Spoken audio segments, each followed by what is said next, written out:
श्री स्वामी समर्थ मित्रांनो, मी रत्नदीप. तर आज एका वॅक्सिनेशनबद्दल मी तुम्हाला सांगणार आहे. तर त्या वॅक्सिनेशनचं नाव आहे येलो फीवर वॅक्सिनेशन. जेव्हा सीफेरर ही येलो फीवर वॅक्सिनेशन घेतो तेव्हा त्याला असं एक सर्टिफिकेट दिलं जातं. तर ही येलो फीवर वॅक्सिनेशन काय आहे?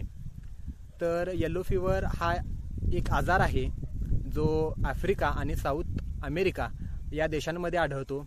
जेव्हा सीफेरर हा जहाजातून प्रत्येक देशामध्ये फिरत असतो तर त्या देशामध्ये एंट्री केल्यानंतर हा जो आजार आहे तो होऊ नये यासाठी ही लस दिली जाते. तर इंडियामध्ये एक ऑथोराइज सेंटर असतात, तिथंच ही लस दिली जाते. ज्याप्रमाणे आपण कोरोनाची लस आपल्या नजीकच्या डॉक्टरांकडून घेतो तसंच ही लस प्रत्येक डॉक्टरकडे मिळेलच असं नाही. तर एक ठराविक DG अप्रूव्ड ऑथोराइज सेंटर असतात, तिथेच ही लस दिली जाते. एक ठराविक वेळेला, एका ठराविक दिवशी आणि ठराविक टायमिंगलाच ही लस दिली जाते. तर तुम्हाला ही जर लस घ्यायची असेल आणि जर तुम्ही इंडियन सीफेरर असाल तर तुमच्याकडे 2 डॉक्युमेंट असणं गरजेचं आहे. एक म्हणजे पासपोर्ट आणि दुसरी म्हणजे CDC. तर हे 2 डॉक्युमेंट घेऊन तुम्ही तिथे जा आणि त्यानंतर तुम्हाला ही लस दिली जाईल.